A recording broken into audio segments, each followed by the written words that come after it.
Voilà, bon, bah, moi je voudrais faire un témoignage et je voudrais que vous en preniez conscience. Moi j'ai eu des gros problèmes de santé, c'est pas très grave en soi, mais c'est toujours très compliqué quand il faut m'opérer et tout parce que ben, je fais des hémorragies, c'est très compliqué. Et là j'ai déjà eu un gros problème cardiaque. Je peux remercier le Seigneur qui a guidé mon mari quelque part parce que c'est lui qui m'a sauvé la vie. 15 jours avant l'intervention, j'ai fait une arythmie assez grave, mais suite à une chute de potassium très grave. Et si je n'étais pas, j'avais le cœur, ce qui était embêtant, c'est qu'il montait à 200, il redescendait à 40, il remontait à 180. Mais moi, je pensais que c'était une arythmie, quoi. Je dis, oh, ça va passer. Et mon mari m'a dit non, il faut que je t'emmène à l'hôpital, là c'est pas normal, parce que nous on travaille au SAMU, hein, donc on connaît quand même pas mal de choses. Il m'a dit non, moi là de la façon que ça se passe, c'est pas normal. Donc je suis allée aux urgences, je suis tombée sur une équipe superbe qui m'ont pris en charge tout de suite. En l'espace de 30 minutes, j'avais fait les échos, le cardiologue, enfin j'étais branchée de partout. Et en fin de compte, j'ai fait cet accident, je suis restée 2 jours en réa. Et je suis sortie, donc ils ont remonté mon potassium à 4. Ils m'avaient donné des traitements mais j'ai un cœur qui bat très doucement, donc ça n'allait pas parce que je descendais en dessous de 40. Donc on a arrêté le traitement. On m'a mis des médicaments pour liquéfier le sang, mais ça n'allait pas non plus parce que je saignais beaucoup du nez, de la bouche. Donc on a dû stopper tout, donc c'était quand même un problème. Wow, quand même. Donc j'ai beaucoup prié. Et le Seigneur m'a entendu. Il faut savoir que même si on ne le voit pas, même si on ne l'entend pas, il est là. Et il veille sur vous. Et ensuite, je suis retournée à l'hôpital donc, pour une tumeur au sein. Donc, on m'a prélevé. Les chirurgiens étaient quand même un peu inquiets. Moi, j'étais très anxieuse. Mais le Seigneur était là. Donc, je n'ai pas eu du tout d'angoisse ni rien. En plus, j'ai eu la chance de passer la première. Donc, je n'ai pas eu le temps de m'inquiéter. Quand moi, j'ai des problèmes aussi pour les perfusions. Ils ont trouvé la veine tout de suite. Il n'y a pas eu trop de saignement. J'ai dit à toute l'équipe, de toute façon, vous inquiétez pas, le Seigneur est là, il veille sur vous, il veille sur moi. Et quand je suis arrivée au bloc, on m'a même donné une petite voiture pour m'accompagner parce que j'avais trouvé des petites voitures qui étaient sympas. Ils ont été me chercher une petite voiture en plastique pour m'accompagner au bloc. Et j'ai dit au chirurgien, de toute façon, ne vous inquiétez pas, le Seigneur va guider vos gestes et à toute l'équipe, il va veiller sur vous. Et moi, je sais que je vais bien me réveiller. Parce qu'en principe, on ne m'endort pas, on me fait des blocs. Mais là, à ce niveau-là, c'était pas possible. Et je me suis réveillée sans vomissement, sans rien. Je n'ai jamais pris d'antidouleur, malgré qu'ils m'ont quand même bien découpé et tout. Et là, j'ai reçu le diagnostic il y a 2 jours, ce n'est pas cancéreux. Voilà. Alors, maintenant, je suis très confiante. Il faut avoir confiance. Le Seigneur est là, il veille sur vous. Moi, je peux vous le dire. Et je voulais donner aussi un témoignage. Je voudrais bien que mon petit-fils, qui a 14 ans, étudie la Bible et tout ça. Et je sais qu'il est très, comment dire, il adore l'histoire. Donc, je lui ai dit, écoute, Evan, ça serait bien que tu étudies l'histoire de la Bible et de Jésus, parce que c'est de l'histoire. Et je sais que ça lui plaît beaucoup. Et je pense que si ça peut l'amener à étudier, j'ai dit, depuis le commencement de la vie, ça peut très bien t'intéresser, que tu es un passionné d'histoire. Eh bien, tu étudies le commencement de la vie, l'Ancien Testament, la Bible, le Nouveau Testament, et crois-moi, tu vas découvrir beaucoup de choses. Amen. Elle m'a dit oui. Je pense que Even et les enfants ont déjà vu le changement qu'il y a en Florence et en Étienne, parce que le Seigneur a fait de grandes choses déjà. Et je confirme vraiment parce que Florence nous raconte souvent un petit peu ce qu'elle vit et l'opérer est compliqué parce qu'elle fait des hématomes, c'est très compliqué. Et là, le Seigneur il s'est occupé vraiment de toutes les étapes. Et ce qui est extraordinaire, c'est que chaque fois qu'elle a un souci, elle arrive à décrocher des rendez-vous. Nous, on attend 3 mois pour avoir des rendez-vous pour une IRM. Elle, c'est 15 jours. 8 jours, 15 jours, je ne sais pas, mais le Seigneur, il conduit toutes choses. Je voudrais vous inviter à la prière pour l'offrande et on va remercier le Seigneur. Alléluia. Seigneur mon Dieu, combien nous sommes reconnaissants pour ce que tu fais dans nos vies.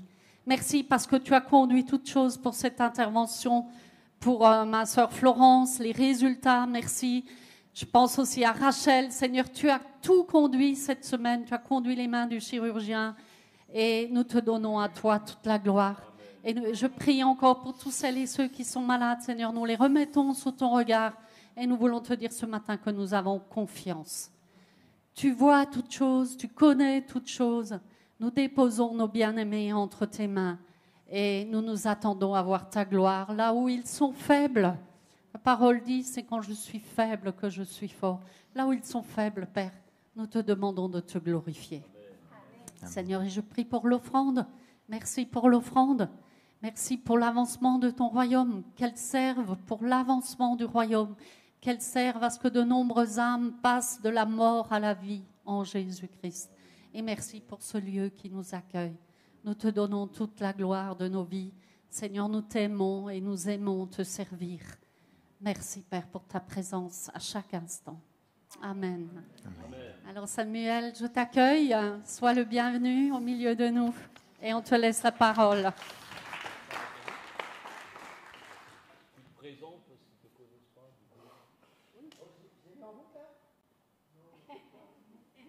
Et là?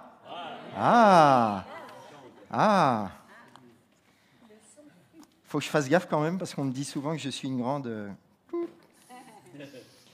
Je peux faire de la pub? Давай. Alors, je n'en ferai qu'une parce que j'en ai 10 000 à faire. Je n'en ferai qu'une parce que c'est une chère sœur qui a conçu un outil exceptionnel pour la propagation de la parole de Dieu. Alors, elle s'appelle Brigitte Blaise. Ça vous parle? Bon. Brigitte est une musicienne professionnelle et elle est conteuse professionnelle. Elle est encore aujourd'hui, alors qu'elle est à l'âge de la retraite avancée, la conteuse du musée de la musique de la Villette à Paris. Ce n'est pas du petit conte pour la pouponnière du coin. Hein. Voilà. Et j'ai eu la joie et l'honneur d'être son pasteur dans les années 90. Elle a un témoignage exceptionnel. Elle est venue au Seigneur notamment avec une très grande pianiste de jazz. Alors, pour les jazz men et women, Patty McCoy, ça devrait vous parler. C'est une des plus grandes pianistes de jazz de la planète. Alors, bon, elle a 90 ans aujourd'hui, mais elle a vécu avec elle et elle l'a amenée au Seigneur. Alors, quand on était ensemble à l'église à Saint-Cergy-Pontoise, quelque chose m'avait parlé et... Enfin, je dis quelque chose, le Seigneur m'avait parlé. Bon. Et je me disais, c'est pas possible qu'un talent pareil ne peut pas rester comme cela. J'ai quitté l'église parce que j'étais appelé à faire le sauvetage le centre chrétien de Gagnères. Ça vous parle? Oui. Voilà. Et là, j'appelle Brigitte, je lui dis, écoute, il faut que tu me fasses un camp conte et que tu apprennes aux gens à compter la Bible. Vous savez, les troubadours, les ménestrels à l'époque du Moyen-Âge propageaient en fait les histoires à travers le pays. Ils captivaient la population et on retenait ce qu'ils disaient. Et apprendre à ne pas juste lire la Bible en public, mais à la compter, lui donne une portée incomparable. Et depuis, l'aventure continue. L'association s'appelle La Parole est comptée. Alors, je n'ai qu'un exemplaire, je vous laisse, vous irez prendre les coordonnées. C'est un camp qui a lieu cet été, voilà, et qui a lieu cet été au Centre chrétien de Gagnères, mais elle se déplace à travers toute la France, la Suisse, la Belgique, enfin partout. Donc, elle peut organiser des camps contes localement, pour les Vosges, pour là, je vais essayer d'en monter un cette année ou l'année prochaine pour l'Alsace. Et voilà. Je le laisse là. Il est dans de bonnes mains. On est en famille, on se sent bien chez vous. Ça fait pas longtemps qu'on se connaît, c'est la 3e fois qu'on vient, mais je ne sais pas pourquoi, on est à la maison. Bon, c'est pas mal, ça commence bien, on verra pour la suite. N'applaudissez pas tout de suite, on ne sait jamais, il peut y avoir des surprises. Je m'appelle Samuel, je suis né dans une région pas très loin d'ici, en fait, en plein sud des Vosges. On appelle ça le pays de Montbéliard. Le pays de Montbéliard a cette particularité d'avoir été un appendice de la réforme luthérienne dans le royaume de France, qui a particulièrement persécuté les protestants au moment de la réforme. Alors que c'était une percée spirituelle incomparable, eh bien, ce pays de Montbéliard a été préservé parce qu'il était dans les mains des princes du Wurtemberg et donc à l'abri du Saint-Empire romain germanique. Et puis, ce pays a toujours vécu ces nombreux appels. Alors, en fait, il m'a été demandé un titre. En fait, je ne donne habituellement pas de titre parce que je me base sur un texte, mais ce texte, forcément, il peut avoir un titre. Voilà. Il appelle à nouveau. Et on va comprendre pourquoi c'est le titre que j'ai choisi pour ce matin. Eh bien, ce pays de Montbéliard, mais comme toute la surface de la planète, entend des appels de Dieu qui se répètent, il les saisit ou il ne les saisit pas. Le pays de Montbéliard l'a souvent saisi. Il y a eu un réveil au XIXe siècle, il y a eu le piétisme qui s'est installé, et moi je suis né dedans. Alors je suis comme Obélix, je suis tombé dans la marmite quand j'étais petit. Je suis né à l'ombre du piétisme luthérien, baptiste et pentecôtiste. Mes parents ont participé notamment à la création et d'une église baptiste et de l'Assemblée de Dieu. D'ailleurs, cette semaine, il est parti auprès de notre Seigneur il y a une dizaine de jours. Mon premier pasteur, celui de ma naissance, est décédé. Il est auprès du Seigneur, il est heureux. Alors, bien sûr, l'entourage est toujours triste du départ, mais ce n'est que provisoire. C'est le temps de la séparation et la joie de savoir que nous nous retrouverons. Alors, c'est un homme que peut-être le nom vous connaissez parce qu'on l'appelait le troubadour évangéliste, Gilbert Ringenbach. Voilà. Mon papa était son guitariste. Si vous avez des albums à la maison de Gilbert, le beau gosse avec la guitare, c'est mon papa. Voilà. Donc, pour vous dire dans quoi je suis né. Et puis, j'ai abandonné le Seigneur, mais alors, je suis capable du meilleur et du pire, me disent mes parents, mais dans le pire, je suis le meilleur. Et donc, il a fallu quand même qu'un 6 septembre 1987, le Seigneur me rattrape au sortir d'un coma éthylique. Mais radical, c'est le premier appel que j'ai entendu. Je faisais des études de biochimie, je voulais être ingénieur, mais j'avais ce premier appel, parce que je savais que je revenais de loin. Vous savez, la parole dit que celui qui a beaucoup reçu, on lui demandera beaucoup. Voilà. Et j'étais conscient d'avoir beaucoup reçu et d'avoir été sauvé in extremis. Et puis, 1 an plus tard, eh bien, le deuxième appel est arrivé. J'ai abandonné mes études scientifiques pour partir faire ma théologie, pour servir. Je ne savais même pas encore ce que j'allais faire. Je venais de rencontrer une fille exceptionnelle, ma meilleure moitié, parce que vous savez que dans la Genèse, l'homme et la femme quitteront leurs parents et ils deviendront une seule chair. Donc, par principe, puisque nous ne sommes plus qu'un, il y en a un qui est la moitié de l'autre et l'autre qui est la moitié de l'un. Vous me suivez ? Ça va, je ne vous perds pas encore. On verra tout à l'heure parce qu'il va y avoir un peu d'hébreu. Alors, ma meilleure moitié est ici présente. Ça fait 36 ans qu'elle me supporte. Vous imaginez quand même sa résilience. Mais j'ai choisi une Alsacienne. C'était au GBU, les garanties Bonne Union, groupe biblique universitaire. Voilà. J'étais son moniteur de ski, je lui ai appris à le planter de bâton. Et depuis, nous ne sommes plus quittés. Tout ça pour vous dire, parce que là, je vous perds, que nous allons essayer, je me perds moi-même. J'étais très heureux d'entendre le chant « Ce nom est si merveilleux ». Alors là, je rentre dans le sujet. Donc, vous le savez, je suis aumônier militaire, j'ai été pasteur en église locale, je me suis occupé du centre chrétien de Gagnères, et puis l'aumônerie militaire m'a appelé. Et donc, depuis 19 ans, je parcours la planète sur les théâtres de guerre avec l'armée française, et nous vivons des choses absolument exceptionnelles. Donc, je suis le prolongement, en fait, de l'Église au sein des forces armées, que ce soit bien sûr en France dans les garnisons, dans les brigades de gendarmerie, etc., mais plus particulièrement dans les opérations extérieures, les missions à l'étranger. Là, je reviens de Roumanie, où donc l'armée française est positionnée dans l'opération Aigle. Et quand j'assure les cultes, alors j'en assure 1 fois, 2 fois, 3 fois, 4 fois par semaine parfois, parce que je visite les sites. Comme je ne suis pas sûr de retrouver mes gars qui sont paumés dans la pampa, eh bien, j'assure un culte, au moins je sais qu'ils auront eu de la nourriture pour un temps.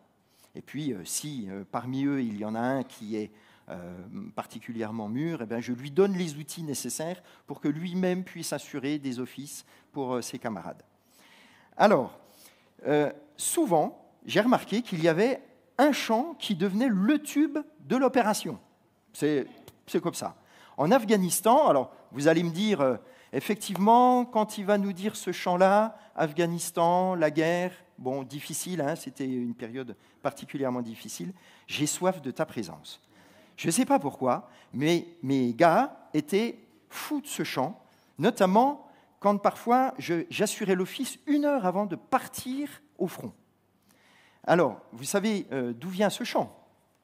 C'est un missionnaire suisse, Auguste Glardon, qui a été missionnaire en Inde au XIXe siècle, qui a écrit ce texte exceptionnel. Et ce texte regorge en fait de tout ce qu'il a vécu. Il a vécu la malaria, il a été pourchassé par les coupeurs de tête, il a été pourchassé par les tigres, il a perdu des membres de sa famille, de maladies, etc. Donc, on sent tout le poids en fait du service du royaume de Dieu dans une zone hostile, et ça a parlé à mes gars. Mes gars au culte me disaient « Pasteur », j'imite l'accent tahitien, ma chère sœur, parce que j'ai beaucoup de tahitiens. Pasteur, on voudrait chanter « J'ai soif dans ta présence ». Alors, allez, vas-y, hop, ils sortent le ukulélé, la guitare, et c'est parti. Au Mali, j'avais « Béni soit ton nom », un chant qui est aussi né de la douleur de son compositeur, de moments difficiles et d'un passé assez éprouvant. Et quand ma vie traverse un désert, quand la route est semée de souffrances, eh bien, quand on est au Mali et qu'on roule dans le désert sur la transsaharienne, qu'on sait qu'il y a des IED, des mines anti-chars qui nous attendent sur la route, eh bien, forcément, ces chants parlent. Alors, il se trouve qu'en Roumanie, où c'est très calme et où on s'exerce, eh bien, c'était « Ce nom est si merveilleux ». J'ai dû le chanter en 4 mois,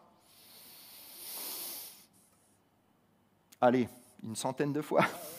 Ah oui, quand même. Oui, hein, ça commence à... Bon. La parole d'aujourd'hui que nous allons méditer se situe dans le livre du Lévitique. J'aimerais faire un sondage. Qui a déjà entendu une prédication sur un passage du Lévitique dans sa vie? 1 fois. Alors, le texte que je vous propose, nous n'allons pas le lire en entier, nous allons lire 2 versets. Alors, je vais vous le lire dans une traduction un peu spéciale.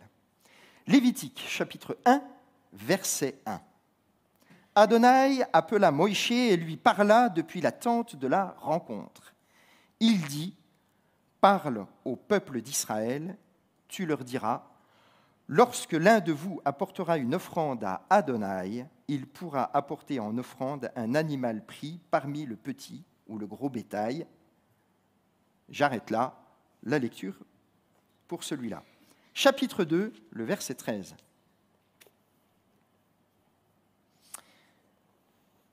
Tu assaisonneras de sel chaque offrande de grain. Tu ne mettras pas de ton offrande de grain le sel de l'alliance avec ton Dieu, mais tu offriras du sel avec toutes tes offrandes. J'arrête là la lecture pour l'instant. Et là, il me dit, On va faire une prédication sur une boucherie-charcuterie. Alors, je vous explique la raison de ce texte. Ce texte, c'est tout simplement celui de Shabbat d'hier. Toute l'année, le peuple juif, durant Shabbat, a des lectures périodiques qui reviennent, et notamment celui où ils lisent toute la Torah, donc le Pentateuque, les 5 premiers livres de la Bible. C'est ce qu'on appelle la paracha. Alors, il y a les 5 premiers chapitres du Lévitique. Donc, éventuellement, si vous avez du temps, on peut en faire la lecture maintenant. On fera plus tard. Ensuite, il y a la Haftara, qui, elle, est issue des livres prophétiques ou dits historiques, et qui complète ces textes. C'est le moment de la méditation en famille, à la maison, puis à la synagogue, où l'on peut s'imprégner de la parole du Seigneur. Alors, le contexte est quand même un peu particulier. Pourquoi je vous ai dit que le titre était « Il appela » ? Tout simplement parce qu'on le voit dans le chapitre 1, l'Éternel a appelé Moïse. Et d'ailleurs, il ne l'a pas appelé qu'une fois, il l'a appelé au buisson ardent. Et à chaque fois qu'il l'a appelé, il a pris un mot qui est en hébreu et qui est « vayikra ». Et « vayikra » est une forme un peu particulière du verbe « appeler ». Il y a à la fin une lettre qui ne se prononce pas, c'est le Aleph, c'est la première lettre de l'alphabet hébreu. Et ça permet de comprendre que quand l'Éternel appela Moïse, il l'appela avec douceur. Il ne l'a pas rudoyé. Parce qu'il existe le mot, sans le Aleph à la fin, Vayikar, et là c'est quand il te gueule dessus, en gros. Voilà. Il y a aussi un autre passage, par exemple, où on sait que l'Éternel a appelé les anges et il a fait Vayikra, comme Moïse, comme il l'a appelé au buisson ardent. Mais par contre, quand l'Éternel a appelé Balaam, ok, vous situez le personnage ? Ouais, j'en ferai pas mon copain. Hein. Il n'y a pas le Aleph. Donc ça veut dire que l'Éternel lui hurle dessus et l'invective et le prend de manière rude. Nos appels, il faut savoir être à l'écoute et c'est ce que nous allons voir maintenant. Ce sont ces appels que le Seigneur nous donne qui nous guident. Le premier des appels, c'est en général au moment de notre conversion, de notre nouvelle naissance, où vraiment on a compris le plan de Dieu et le chemin qui mène au royaume de Dieu. Mais ça ne s'arrête pas là, mes chers frères et sœurs, sinon ça serait trop facile. Ou on s'ennuierait éventuellement. Et puis s'ennuyer, c'est quand même pas terrible. C'est ennuyeux, voilà. On est guidé tout au long de notre vie par le Seigneur. Et en fait, des appels, il y en a à répétition. Et parfois, il y en a qu'on n'entend pas. Alors, on a passé, en fait, le cap. Et puis on se dit, mais c'est bizarre, le Seigneur ne m'a pas appelé. Le Seigneur ne me parle pas. Ah, c'était une parole que tu as reçue, hein, tout à l'heure. Tu penses que le Seigneur ne te parle pas. Voilà. Eh bien, si, le Seigneur nous parle. Alors, bon, de temps en temps, il faut déboucher les écoutilles, éventuellement, hein. Mais en fait, c'est une prédisposition. Et nous verrons à la fin un exemple dans le Nouveau Testament qui nous parle pleinement de l'appel de Dieu et comment on peut être disposé. Alors, être appelé, ça ne va pas si de soi. Hein. Alors, on a des périodes où l'Évangile est écouté avec éventuellement indifférence, hostilité, parfois bienveillance. Nous avions une formation il y a une semaine au témoignage par l'aumônier des Gédéons à Strasbourg. Fabuleux, je vous le recommande. Et on se demandait quelles étaient les périodes où la parole de Dieu pouvait arriver de manière assez facile. Moi, j'ai grandi dedans, hein. Je suis né dans les années 60. J'ai toujours entendu parler de l'Évangile. Et finalement, quand je voyais les campagnes d'évangélisation des assemblées dans lesquelles j'étais, quand j'étais petit, adolescent, etc., je me disais, bon, il y a des périodes, c'est pas facile. Hein. Tu vas dans la rue, j'ai témoigné dans la rue, je suis parti avec la guitare, j'ai tenu le chaudron, la marmite de l'Armée du Salut à Noël par -10. Alors vous imaginez les doigts. Hein, donc après, on essaie de jouer comme les Gypsy Kings. Bon. Et parfois, ça passe tout seul. Vous dites, tiens, waouh, il y a un temps de grâce. Je témoigne, et là, les personnes sont à l'écoute. Et puis le lendemain, c'est l'hostilité. Oh, écoute, tes religions, là, tu nous le cases, je ne sais pas où, mais on ne veut pas en entendre parler. D'abord, les religions, c'est ce qui cause toutes les guerres dans le monde. Vous l'avez entendu ?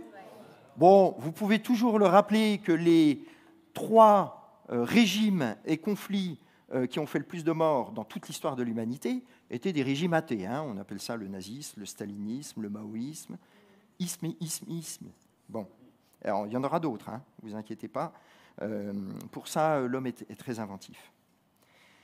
Alors, bon, quand tu parles à Dieu, les gens sont un peu bienveillants, ils se disent, bon, ok, il est croyant, hein, bon. Par contre, si Dieu te répond, ils vont te dire, t'es schizophrène, en fait. Bon, soyons attentifs à cela. Et pourtant, tout ça, c'est de l'hypocrisie totale. Je suis allé voir les chiffres des voyants et cartomanciens. Mais il y en a qui me disent « Ah, mais attention, c'est scientifique. » Oh, bah dis donc. Alors là, j'étais à la fac de sciences, mais je n'ai pas le souvenir qu'on avait parlé de l'équation du tarot, de la tarologie, etc. Ça ne me parle pas comme ça, naturellement. Bon. Il paraît qu'il y en a au minimum 50 000 en France. 50 000, peut-être, chiffre haut, 100 000. Bon. C'est un peu comme le comptage des manifestations, hein. Vous coupez la poire en deux, on devrait avoir un chiffre autour de 70 000, 80 000. Si j'englobe vraiment tous les serviteurs de la chrétienté, hein, je parle au sens vraiment large, en France, je mets les pasteurs, les prêtres, si on est 20 000, c'est bien le tout. Oui. Ça vous surprend ? Bon, allons. Tout le monde, il n'est pas beau, tout le monde, il n'est pas gentil, en fait, dans notre pays. Il faut être conscient que nous sommes dans un combat. Et notre Église, en Occident, ça fait 80 ans qu'elle vit à peu près en paix et surtout sans aucune persécution. Alors, j'ai déjà entendu, hein, quand j'étais en Champagne-Ardenne, j'ai été président de la pastorale, j'avais regroupé tout le monde, le CNEF, la FPF, etc. Et un jour, j'ai un pasteur d'une assemblée locale très indépendantiste, mais qui venait quand même à la pastorale et puis qui me dit « Oh Samuel, il faudrait m'aider, je suis persécuté par les autorités. » Ah, dis donc, mais encore. Tu as été en prison, tu as été torturé. Enfin, moi, je m'imagine l'Iran, la Chine, vous voyez, portes ouvertes. OK ? Bon. Il me dit, non, la commission de sécurité n'a pas voulu qu'on ouvre notre local. Alors, ça tombait bien, c'est mon ancien métier. J'ai fait quelques dossiers de grands édifices en France. J'ai dit, tu peux me montrer ton dossier de sécurité ? Comment dire ? Non, il faut que il faut que je fasse attention parce que, bien sûr, on a un langage un peu fleuri dans l'armée, et puis je ne voudrais pas vous choquer. Mais le cher frère, là, je l'ai attendu au tournant. Il manquait à peu près tout, des sorties, des extincteurs, enfin, il manquait tout, quoi, en fait. Hein. Et je lui ai dit, mais écoute, là, t'es pas du tout aux normes. On peut négocier. Ça, vous savez qu'on peut négocier. J'ai négocié. Si vous saviez tout ce que j'ai négocié. Ils sont attentifs. Hein, mais là, les persécutions, bon. Hein, c'est comme un jour, il y a quelqu'un qui me dit, oh, il y a le réveil chez moi.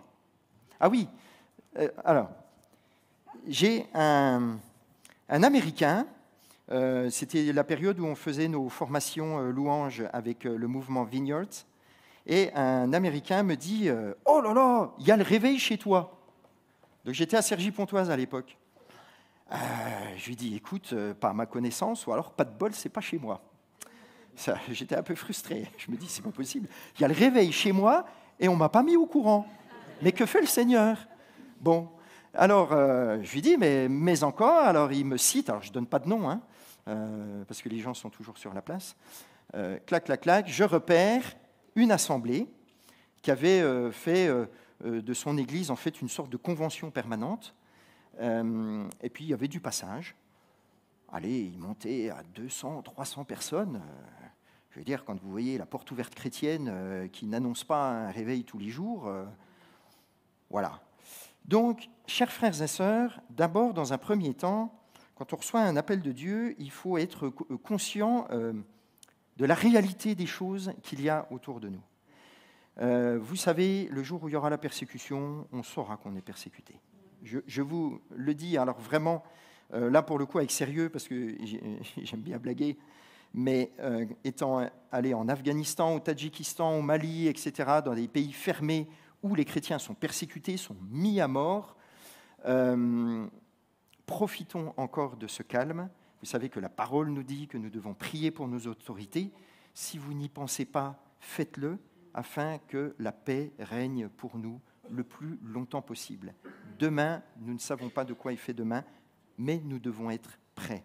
Comme un soldat se prépare à la guerre, un chrétien doit se préparer à la persécution et à la guerre spirituelle qui est déjà en cours, qui est plutôt latente, mais qui peut devenir très violente du jour au lendemain.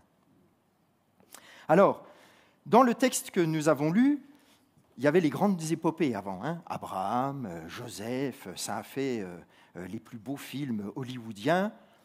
C'est sexy, quoi. Hein. Ces histoires, ça a de la gueule. Et là, les deux derniers textes de Shabbat, celui de la semaine dernière, c'est en fait la paracha Ikea, c'est-à-dire comment on construit le tabernacle, la tente d'assignation, etc. Et cette semaine, c'est la paracha du boucher charcutier du coin. Donc c'est pour ça, lisez-le quand même tranquille à la maison, peut-être éloigné du repas éventuellement, parce qu'il y a des descriptions de dépeçage d'animaux qui sont pas mal. Hein, voilà, c'est assez sanguin. Bon. Tout ça nous montre les offrandes. Ce texte, en fait, est là pour les offrandes. Le Seigneur nous appelle à des offrandes. Le terme hébreu, c'est korban. Korban, en fait, on le verra un peu plus loin, sa racine est vraiment très particulière. On l'a traduit dans nos Bibles, la plupart du temps, hein, second, etc., par les sacrifices. Mais en fait, la racine propre, c'est le don et c'est même le rapprochement. Tout sacrifice se fait quand on est dans le rapprochement avec le Seigneur.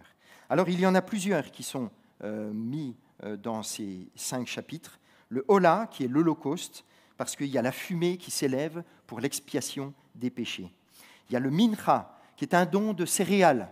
Oui, on aime aussi les céréales dans l'Ancien Testament, ne vous inquiétez pas, il n'y a pas que de la viande. Hein. Enfin, je parle pour les végétariens, s'il y en a. Voilà. Et en fait, c'est parce que le Seigneur pensait aux pauvres. Le pauvre ne pouvait pas forcément offrir un animal. Alors, il donnait des céréales. C'était un don volontaire qui pouvait être fait. Moi, ça m'a rappelé, vous savez, la pièce de la veuve. Cette pièce est d'une valeur inestimable. Non pas que si un frère milliardaire fait un chèque de 100 millions, n'aurait pas de valeur. Je suis très content qu'il nous fasse un chèque de 100 millions. Alléluia! Mais oui, bien sûr. Vous savez, c'est comme cet homme mourant qui m'a appelé, puis qui me dit, « Pasteur, j'ai quand même pas eu une vie très en règle par rapport aux préceptes du Seigneur. Alors, je me disais, si je fais un très très gros chèque, est-ce que éventuellement je peux m'assurer quand même une place au royaume, peut-être assez confortable ?» Alors, j'ai été très honnête avec lui. Je suis toujours très honnête. Hein. J'ai dit, écoute mon frère, je ne suis pas certain du résultat, mais franchement, je pense que ça vaut le coup d'essayer. Bon. Les préceptes de la Torah paraissent parfois compliqués et sanguinaires. C'est le cas notamment du livre du Lévitique. Mais sachez que tous ces préceptes, quand ils sont vraiment lus dans la tradition juive qui donne tout le sens, on y trouve des trésors exceptionnels. On y trouve des trésors alimentaires, figurez-vous. Et si le peuple juif, à travers les millénaires, a été préservé des grandes épidémies, etc., c'était bien sûr parce que le Seigneur les préservait, au moins sur cette partie-là, mais parce qu'il leur avait donné des préceptes qui étaient cohérents, des préceptes de diététique. Je fais du coaching de temps en temps au niveau alimentaire, physiologie, sport. Eh bien, je m'inspire, mais parce que tout simplement, les préceptes aujourd'hui de la médecine alimentaire se basent en partie sur des éléments qui sont écrits dans la Bible depuis des millénaires. C'était révolutionnaire. La justice équitable, elle est dans le texte de la Torah, dans le Lévitique en particulier. Les règles de vie entre les hommes. Il y avait une avancée exceptionnelle que même les lois de nos pays modernes, parfois, n'atteignent pas, comme le jubilé, c'est-à-dire remettre la dette. On parle aujourd'hui remettre la dette aux pays du tiers-monde. C'est une très belle chose, mais ça existe dans la Bible depuis des milliers d'années. On a l'impression d'avoir découvert, d'être devenus des gens super sociaux et gentils en s'occupant des pays du tiers-monde. Mais en fait, tout est déjà dans la Torah, chers frères et sœurs. C'est exceptionnel. Encore, il faut savoir le lire, bien évidemment, dans le texte. Et puis, nous en venons au livre de la Haftara, celui d'Isaïe, 44, les versets 1 à 5. Tu les projettes ou... Enfin, je vais les lire, de toute façon, ne vous inquiétez pas. Toujours dans ma traduction bizarre. Et maintenant, écoute, Jacob, écoute. Shema, vous savez que c'est le verbe. Je vais régulièrement au Liban, comme casque, vous savez, le casque qui a la couleur bleue, voilà, la finule. Et puis nous avons une chapelle dans le camp du détachement français, et je prends un malin plaisir le dimanche matin à chanter des chants en hébreu. Voilà. Alors, on est au sud Liban, c'est prénommé Hezbolland, alors un peu moins maintenant parce que ils ont pris des fessées dernièrement, mais voilà. Et notamment, j'aime bien chanter Shema Israël, Adonai Eloheinu, Adonai Echad. Écoute Israël. C'est ce matin, ce que le Seigneur est en train de nous dire à chacun d'entre nous. Écoute ce que j'ai à te dire. Et alors, le texte en entier, c'est du chapitre 43, verset 21 au chapitre 44, verset 23. Que nous dit... je vais vous lire 5 de ces 5 versets sur ce texte. Et maintenant, écoute, Yaakov, mon serviteur, Israël que j'ai choisi. Ainsi parle Adonai, qui t'a créé, qui t'a formé dans le sein maternel et t'aidera. Ne crains pas, Yaakov, mon serviteur, Yeshurun, que j'ai choisi. Car je répandrai de l'eau sur la terre assoiffée et des cours d'eau sur le sol desséché. Je répandrai mon esprit sur tes descendants, ma bénédiction sur ta progéniture. Ils pousseront au milieu de l'herbe comme des saules sur les berges. L'un dira, j'appartiens à Adonai, un autre sera appelé du nom de Yaakov. Et un autre écrira qu'il appartient à Adonai et prendra le nom d'Israël. Dans ce texte, notamment les versets précédents, ce n'est pas un moment de partie de plaisir. C'est le papa, Adonai, qui est avec ses enfants, Israël, tous les Bnei Israël, les fils d'Israël, et on est très conscient qu'à ce moment-là, Israël s'est détourné complètement des voies de l'Éternel. Alors, ils vont se faire engueuler. Voilà, en d'autres termes, je pense qu'il y a beaucoup de parents ici. Enfin, on a tous été déjà des enfants. Donc, j'espère que de temps en temps, vous avez eu des petites disputes de vos parents pour qu'ils vous remettent dans le droit chemin. Parce que si vous n'ont rien fait, ça peut être éventuellement inquiétant. Ça fait des futurs adultes névrosés, ceux à qui on n'apprend pas notamment la frustration, qui est une très belle qualité, la frustration. Le prophète Isaïe adresse ses remontrances aux fils d'Israël pour avoir délaissé le service de l'Éternel et commis de nombreuses fautes. Là, je résume le texte d'Isaïe. Il vaut mieux écouter l'appel du Seigneur que d'offrir les meilleurs sacrifices. C'est toujours valable aujourd'hui, parce que dans nos églises chrétiennes, et particulièrement évangéliques, où on se dit « Ah mais non, mais moi je ne vis pas comme les anciennes églises, etc. » On est libéré de tout ça. Il y a toujours plus ou moins caché une forme de je fais les œuvres qui vont bien pour gagner les faveurs de l'Éternel. Les œuvres sont la conséquence de la grâce de Dieu. Ce n'est pas la multiplication des dons et des œuvres qui te permettra d'avoir une bonne place au paradis, comme on dit en langage courant, et que tu mettras au service de l'Église qui changera cela, mais bien l'écoute de Dieu. On le voit au fil de la Bible, il y a notamment des versets vraiment exceptionnels dans les épîtres de Jean, l'obéissance à Dieu. Dieu aime quand son enfant lui obéit. Et pour cela, il faut être à l'écoute de son appel. Nous voyons même qu'Israël croit à un moment donné que Dieu lui est redevable, parce qu'ils ont fait plein de sacrifices. Alors, je peux vous dire que là, les troupeaux étaient décimés. Oh, on n'a plus de moutons, comment ça se fait ? Ils sont tous passés à l'attente de l'assignation. Ah, excusez-moi. Bien, et donc, on pensait que Dieu pouvait lui être redevable au peuple, tellement ils ont été scrupuleux dans les préceptes, tellement ils ont fait d'orgies de sacrifices. Alors forcément, Dieu doit leur répondre exactement comme il le souhaite, c'est-à-dire favorablement. Que nenni, ça ne marche pas comme ça. Si Dieu pardonne la faute d'Israël et leur promet assistance et délivrance, ceci n'est vraiment réalisé que par son mérite à Dieu, lui et à lui seul, et non par celui des fils d'Israël.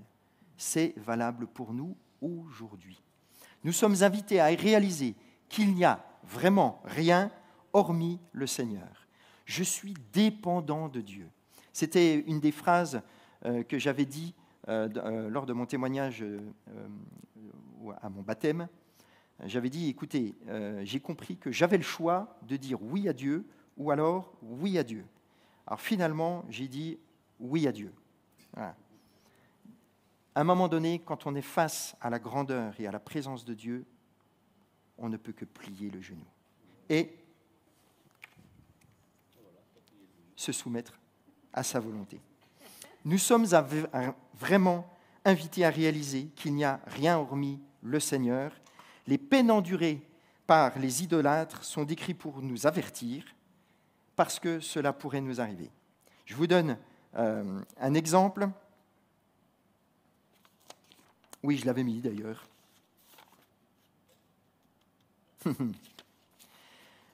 Je vais régulièrement en Côte d'Ivoire. Bon, un peu moins, l'armée française y est moins.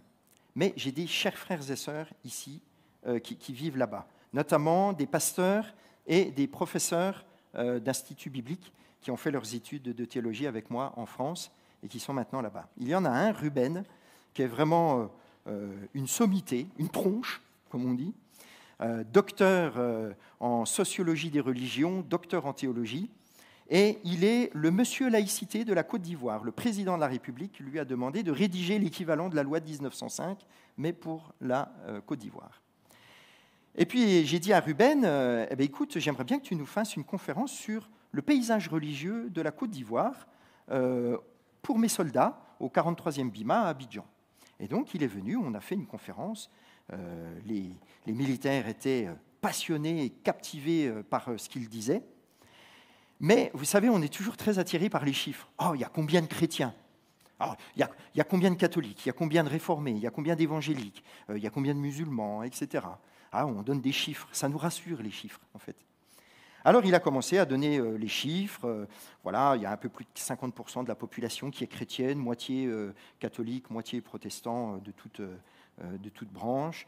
Voilà, une 30-40% de musulmans. Et puis il y en a un j'ai un officier qui lui dit, mais professeur, et dans tout ça, les religions originelles, polythéistes, il dit là, 100% de la population.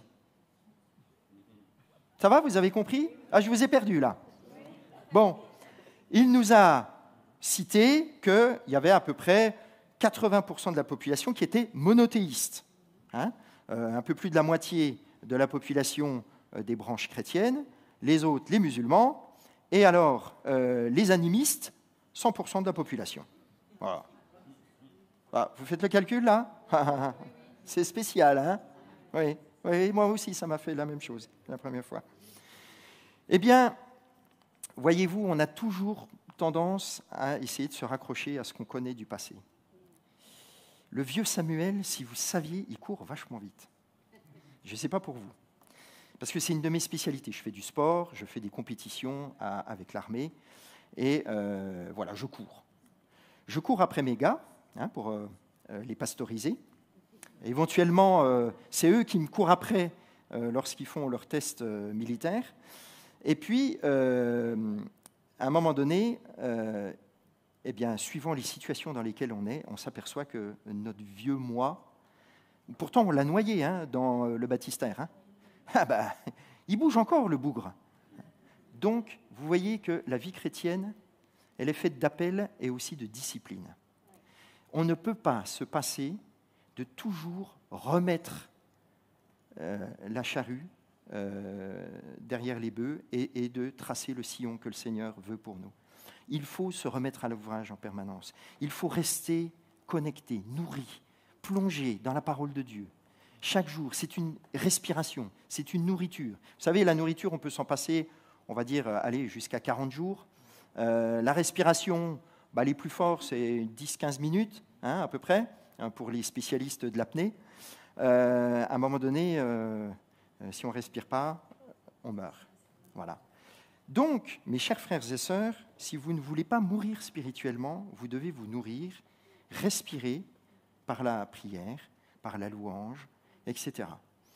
C'est comme le monde militaire. Vous savez, il y a tellement de similitudes entre l'armée et le royaume de Dieu. Il y a des principes qui sont généraux et qui sont communs sur la préparation, sur la discipline, sur l'entraide, sur le don de soi. Combien de mes soldats, je les ai vus, ils sont partis mourir pour aller sauver un de leurs camarades. Qui dans l'Église ferait ça aujourd'hui ? Qui est prêt à donner sa vie pour son frère ou sa sœur ? Alors, pour l'instant, on est au calme, donc tout va bien. Dans les autres pays, nombreux de nos frères et sœurs sont morts pour prendre la place de l'autre, parce qu'ils avaient l'exemple ultime, celui de Jésus sur la croix, qui a pris ma place, ta place, mon frère et ma sœur. Je cherche mes papiers. Là. Alors nous allons voir ce que représente cet appel.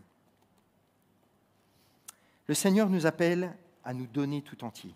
Il est le Corban, celui qui se rapproche, le don suprême pour nous. Sur la croix, il a tout accompli. Je le dis d'autant plus que le texte d'origine, c'est celui du Lévitique, chapitre 1, 2, 3, 4, 5, qui décrit tous les sacrifices qu'il y avait à la tente de l'assignation, puis au temple de Jérusalem quand il a été construit par le roi Salomon, et qui devait permettre à chacun des membres du peuple d'Israël de pouvoir recevoir le pardon d'une faute, volontaire, involontaire, etc., etc. Mais c'était sempiternel recommencement. À la croix, il y a 2000 ans, l'agneau de Dieu a tout accompli une fois pour toutes. Si demain tu en doutes, c'est juste que tu es attaqué par l'ennemi. Par contre, la réalité de ce sacrifice et la réalité de ce qu'il produit en chacun de nous, celui-là ne change jamais. Cette vérité-là ne change jamais. Tu peux donc t'appuyer sur ce socle qui est d'une solidité exceptionnelle, inébranlable. Le Seigneur a tout accompli. À partir de là, je suis plus attentif aux différents appels qu'il peut avoir dans ma vie. Alors, je vais vous donner un exemple. Celui que l'on lit dans l'Évangile selon Luc, et on terminera par ça, chapitre 5. En fait, c'est mon cher frère, le lieutenant de l'armée du salut de Mulhouse, qui m'en a fait part. Et je me suis dit, mais c'est exactement ça que je dois partager avec vous. Je ne sais pas si... Ah, comme Jésus se trouvait. Voilà. Bon, ne soyez pas perturbés par ma lecture. Elle est un chouïa différente. Mais le texte est le même, ne vous inquiétez pas. Un jour, tandis que Yeshua se tenait au bord du lac de Kinneret, Nazareth. Entouré d'une foule qui se pressait autour de lui pour écouter la parole de Dieu, il remarqua 2 barques. Elles avaient été tirées sur le rivage par des pêcheurs qui en étaient descendus pour nettoyer leurs filets. Il monta dans l'une des barques, celle qui appartenait à Chiméon, Simon. Il demanda à ce dernier de s'éloigner un peu de la rive. Puis il s'assit, et depuis la barque, il enseigna la foule. Lorsqu'il eut fini de parler, il dit à Shimon, « Avance en eau profonde et jetez vos filets pour pêcher. » Shimon répondit, « Nous avons travaillé dur toute la nuit, Rabbi, et nous n'avons rien attrapé. Mais si tu le demandes, je vais jeter les filets. » Ils les jetèrent donc et prirent une si grande quantité de poissons que leurs filets commençaient à se déchirer. Ils firent signe à leurs compagnons qui étaient dans l'autre barque de venir les aider. Ceux-ci vinrent et remplirent les 2 barques, si bien qu'elles commençaient à couler. Quand Shimon Képha vit cela, il tomba aux pieds de Yeshua et dit, « Éloigne-toi de moi, Seigneur, car je suis un homme pécheur. » En effet, la stupéfaction l'avait saisi, lui et tous ceux qui étaient avec lui, à cause de la prise de poissons qu'il venait de faire. Il en était de même des compagnons de Shimon, Yaakov, Yohanan. Mais Yeshua dit à Shimon, « Ne crains rien, à partir de maintenant, ce sont des hommes que tu prendras vivants. » Amen.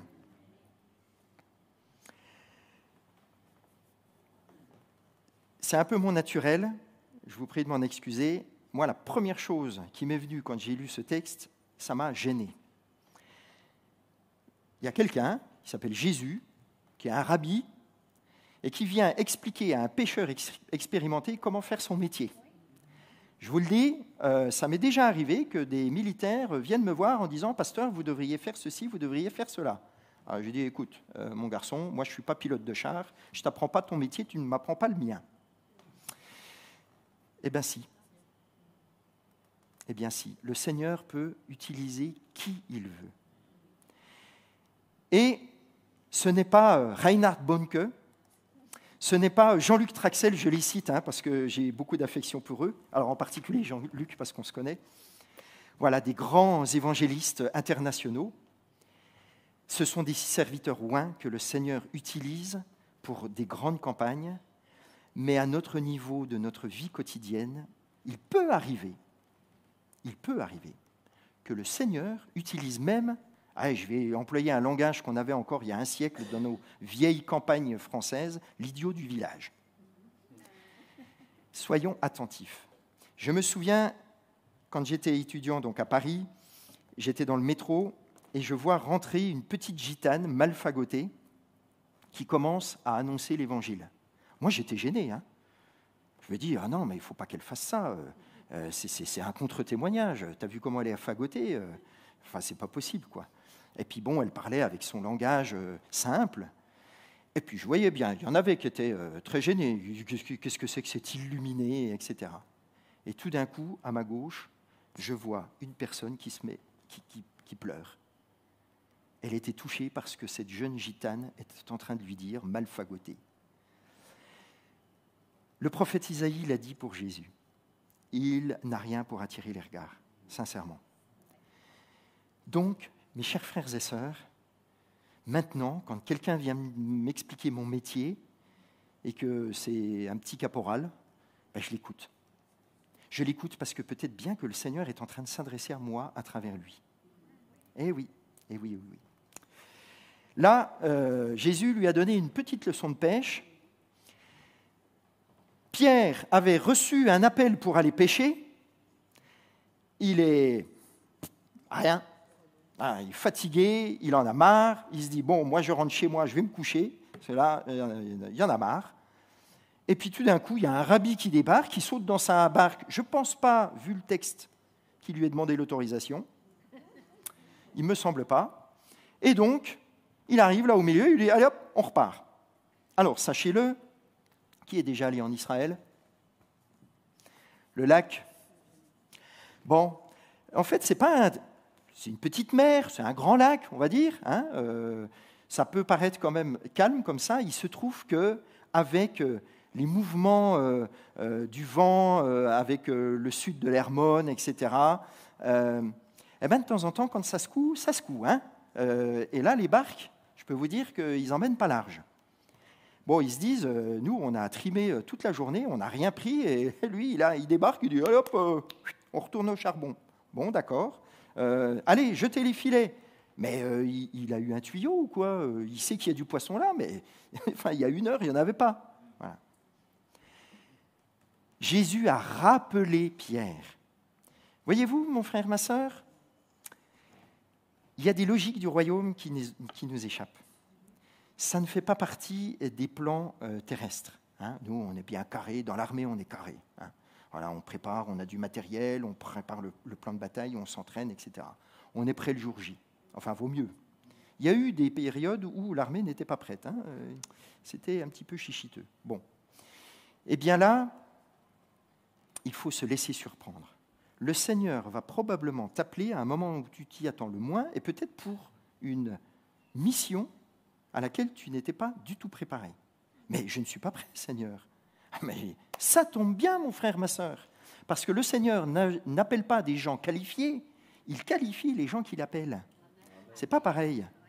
Donc, ce n'est pas « Ah, j'attends que… » Ah, quand on était au GBU, j'avais des amis, j'en pense à une en particulier, qui me dit « Ah, mais moi, je n'ai pas encore pris mon baptême. » Je lui dis « Mais t'attends quoi, le déluge ou… » Elle me dit « Non, parce que vraiment, je ne suis pas assez avancé dans le Seigneur. » Et comment ça, tu n'es pas assez avancé dans le Seigneur?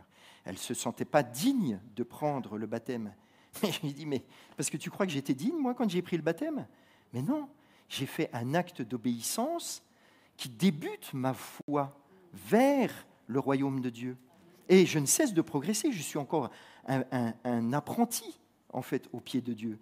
Je passe mon temps à apprendre tous les jours. Je suis émerveillé par toutes les surprises que le Seigneur me tend jour après jour, que ce soit dans ma vie personnelle, professionnelle, dans ma vie sociale, etc.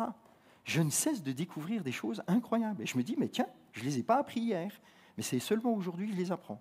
Hein. Alors à l'âge que j'ai, je me dis, oulala, ben donc, j'aurais peut-être pas assez de 100 ans pour tout apprendre. J'espère être centenaire, en fait, je vous le dis, parce que c'est un souhait. Hein. En bonne santé, bien évidemment. Ouais. Le Seigneur appelle des gens qu'il va qualifier. Donc, au moment où tu fais l'acte d'être devant ton Dieu et que tu te mets à son écoute, n'attends pas d'être l'homme parfait. D'abord, il n'existe pas sur la planète, hein, heureusement. Peut-être ma femme, et encore. Mais en fait, heureusement, elle n'est pas parfaite, parce que sinon, la vie serait un peu pénible. Mais là, la perfection n'existe pas dans ce bas monde.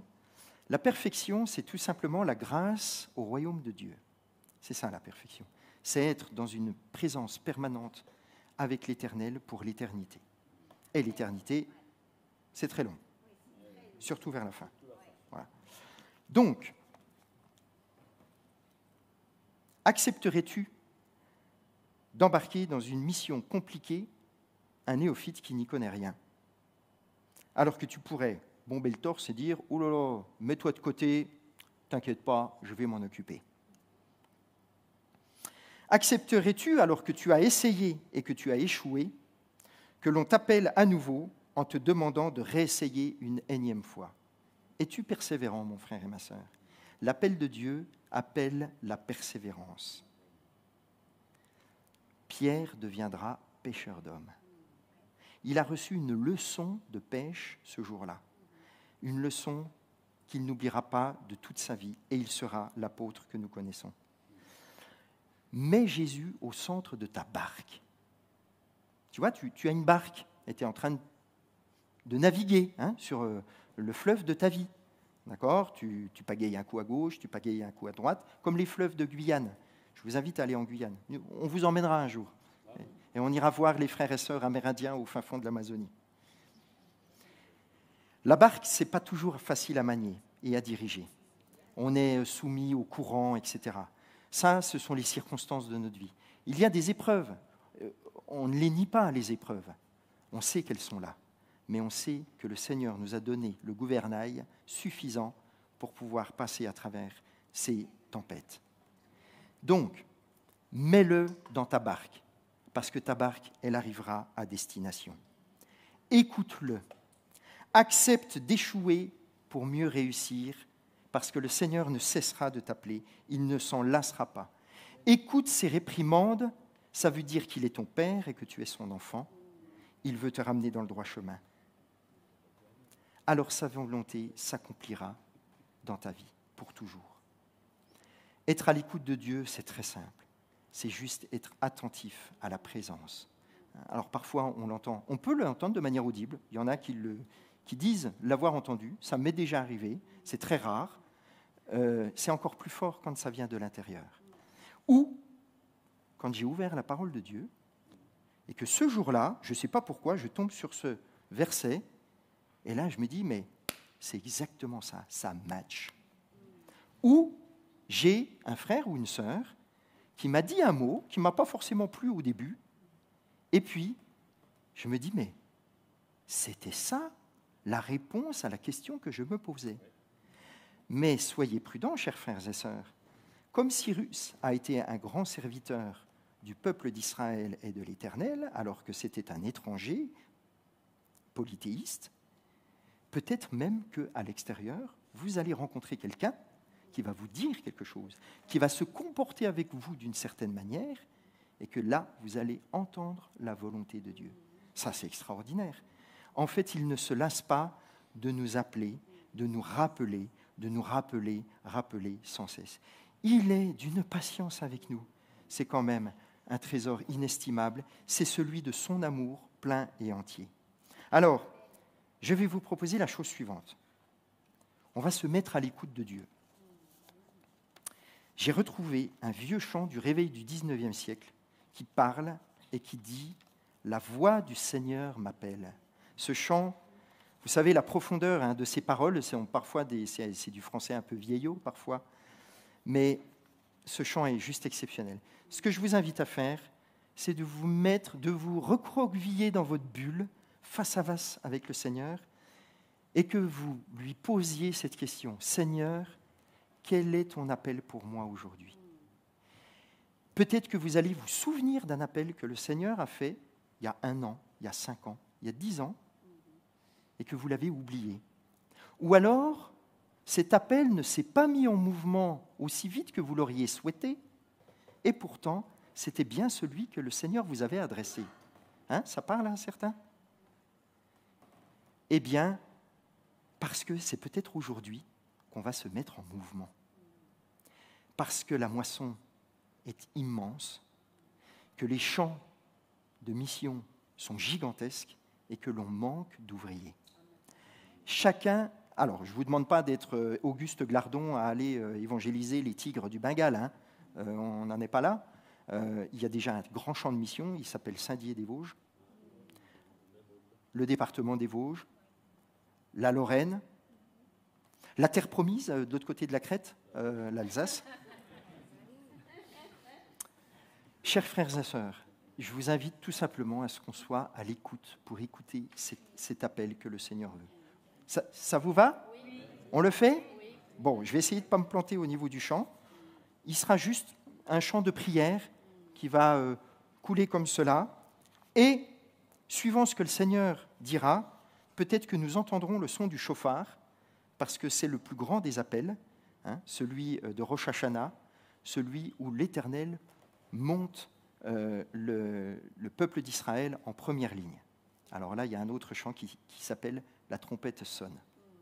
Mais on verra ce que le Seigneur veut, c'est lui qui décide. C'est pas moi. C'est pas vous non plus d'ailleurs, je vous rassure.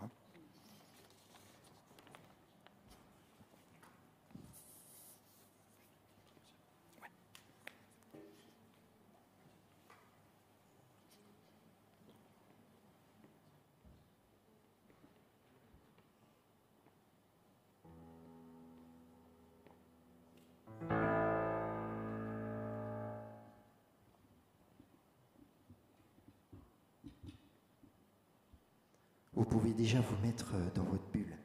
De temps en temps, ça fait du bien. On a beaucoup de bruit dans nos milieux évangéliques. De temps en temps, se mettre à part, juste en tête-à-tête avec le Seigneur dans le silence. Ah, si vous saviez tout ce qu'on peut entendre.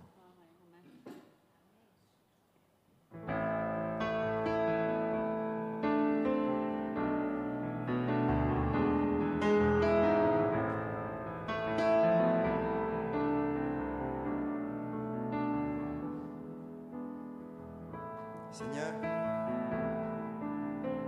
souvent nous ne sommes pas à ton écoute, où nous avons les oreilles bouchées, où nous ne savons pas écouter, où ce que nous avons entendu nous gêne, alors on le repousse à plus tard.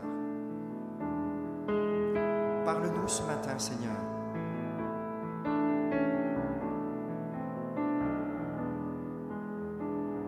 Tu as un appel pour chacun ici. Pas un seul ne repartira sans un appel de toi.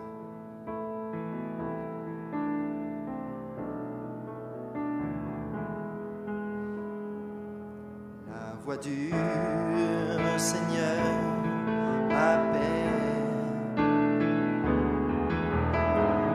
Prends ta croix et viens, suis-moi.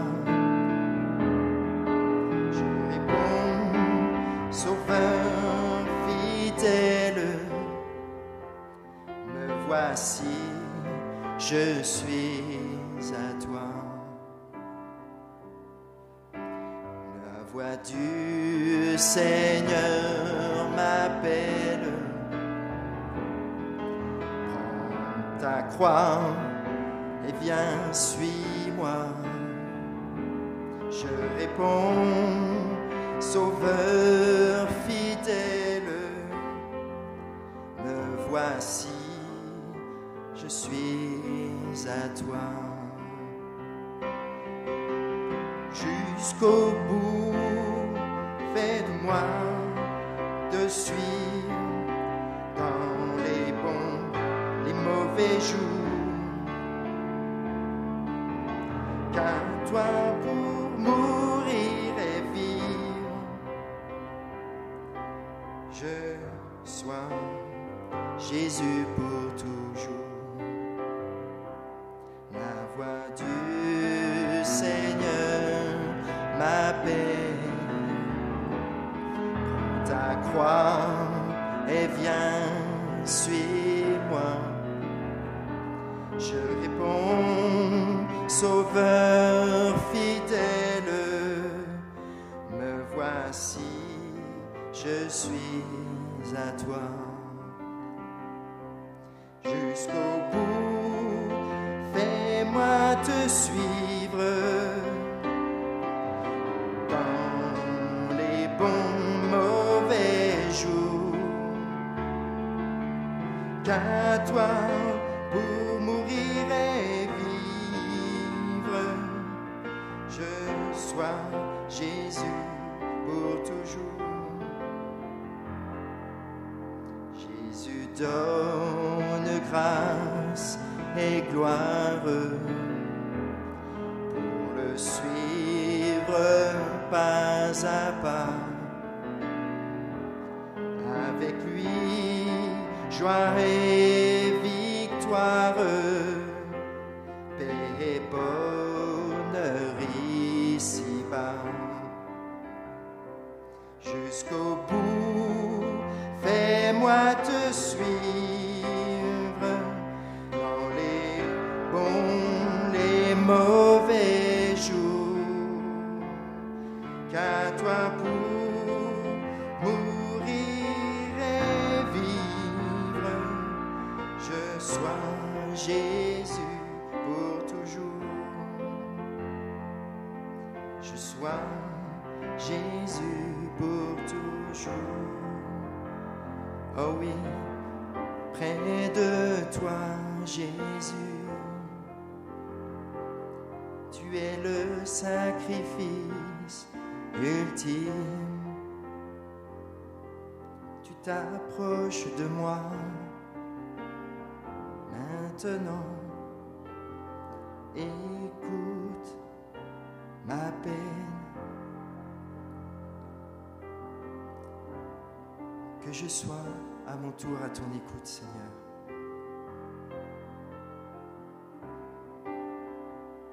Tu m'appelles maintenant.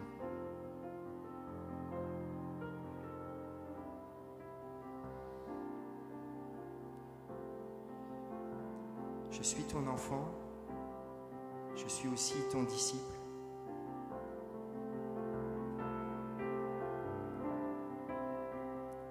Alors je sais que j'ai une mission à accomplir pour le royaume.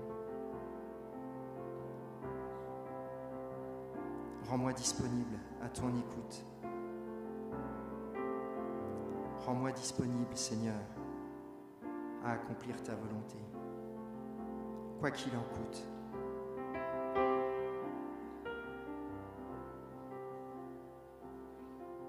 Qu'aujourd'hui, demain, je sois le porte-parole de cette bonne nouvelle.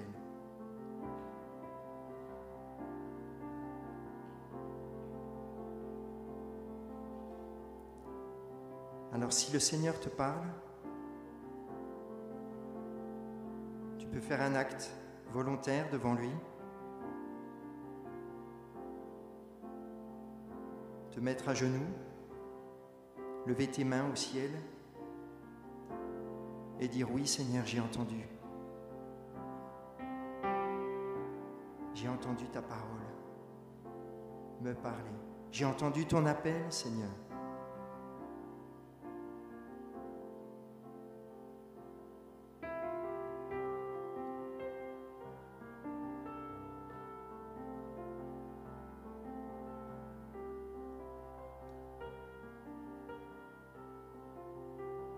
Le Seigneur parle à plusieurs en leur demandant quelque chose qu'ils n'ont jamais fait dans leur vie. N'aie crainte, comme il a été dit, le Seigneur n'appelle pas des gens qualifiés, mais il va te qualifier. Il va te donner les outils, il va te donner la formation. Il va te donner la parole. Il va te donner de l'autorité. Et quand tu seras dans la situation, c'est lui qui parlera à travers toi.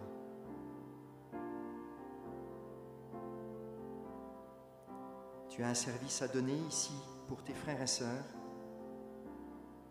pour ta communauté, mais aussi pour l'Église universelle.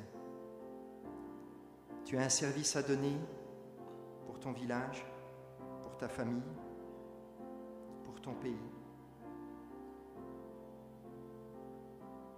Le Seigneur te veut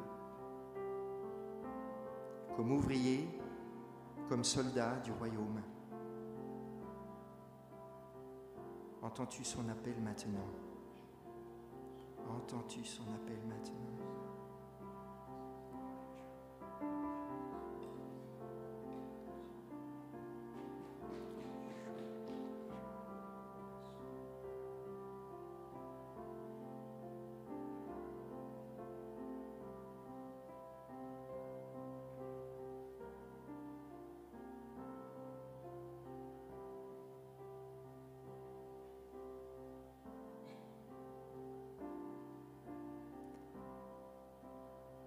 La voix du Seigneur m'appelle. Prends ta croix et viens, suis-moi.